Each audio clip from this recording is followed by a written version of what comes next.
Hi guys, it's 21 Maxwell here and welcome to episode 3, I believe now, of my EWR series. We are now going to book the... what show is this actually? I can't actually remember. The second week of October, our Impact show. So we've got two more impacts before the pay-per-view, which is Bound for Glory. So we're just trying to hype up more of the feuds and take us through the next pay-per-view, as I say. There's not many angles in this one, it's a lot of long matches just to kind of get people over and stuff like that, but it moves a couple of the feuds over to the next level. So without further ado, we'll quickly get through it. We'll get through the 13 segments and see if MD improves. So let's run the show, and we start off. Rhett Titus comes down to the ring in order to do colour commentary for the next match. So that's a D-, it's just him coming to the ring to start the event off. We then have Magnus and Joel Redman and Rampage Brown arriving in a limo. That is the United Kingdom stable, basically just typing up the kind of feud that they're going to have. Next up is Billy Ray defeating, losing to Kenny King. He loses because obviously Rhett Titus is in the feud with Kenny King, so he's going to be a distraction, and unfortunately the distraction doesn't affect Kenny King. He gets the victory, and it'll kind of hopefully build a bit of momentum for Kenny King and get the feud between him and Rhett Titus to the next level. A C+ is decent, good chemistry with the commentators, work improvements. Billy Ray improves his performance, so that's decent. And then next up we've got Mr. Anderson, Ted DiBiase and Mike DiBiase. They're in the ring talking about how good they are, so that's just a promo by Team USA. Mike DiBiase doesn't look good in a D+ segment. And then we have Ted DiBiase defeating Redman with Dream Street. It's a C-, good chemistry, so we might use them to face each other again. It doesn't seem to have moved the feud on much, but like I say, the feud is going to be the 6-man tag at the pay-per-view.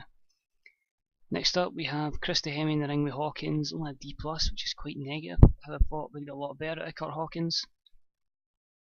Next up it's a match between Abyss defeating John Hennigan, just to really give Abyss a bit of momentum getting his feud with Shad, and that gets a C rating, so decent, you know.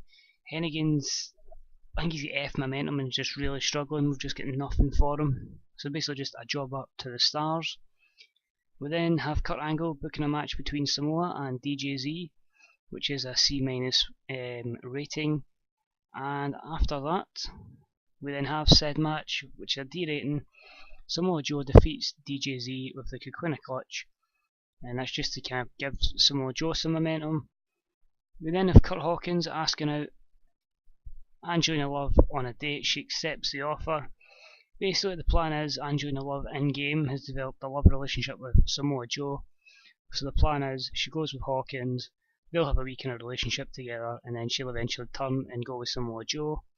But for now we're going to pair them up to give Hawkins just a valet. And then next up we have a B- match, which is good, and it's Bobby Roode and Jeff Hardy losing to Kevin Steen and Bobby Lashley, and Kevin Steen defeats Jeff Hardy. Basically Jeff's in a bit of a lack of momentum at the moment. Steen is hot as fuck, and basically his run, everybody's crawling just to go watch this guy. He's going to be a future champion. Bobby Lashley's good high momentum as well, so they had to win this match. So it's good chemistry between Lashley and Steen. The title feud's gained improvements, and two for Bobby Roode in improving skills, one for Bobby Lashley, and one for Jeff Hardy.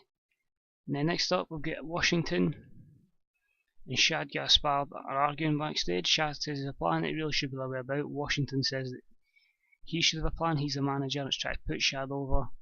Obviously something's going to happen between them and Abyss next week.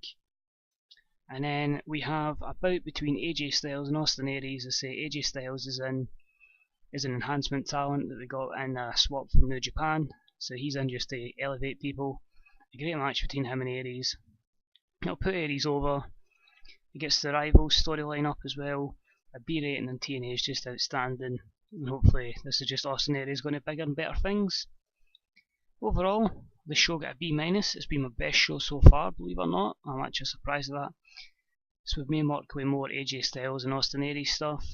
It increased their popularity in 27 regions, which is good as well. And overall, a couple of mistakes in there. I think it's a decent show. and that puts us well on our way towards Bound for Glory. So let's have a quick look after it loads the sunny screen just to see how we've done in the ratings with Spike TV, if we're up or down from last week. It'll be interesting to see also the B show, if we get a better rating next week. So hopefully that can just be the start of the company making waves and getting somewhere. So let's have a look at our mail, and it's down from last week, so we can only hope next week then we'll have an increase because of the good show. So that was this week's episode of TNA Wrestling, hopefully, or Impact Wrestling, whatever we're calling it in this day and age. As always guys, if you like this video, please hit that like button, and until next time, thank you again for watching some TNA, and hopefully I'll speak to you again real soon. Bye bye.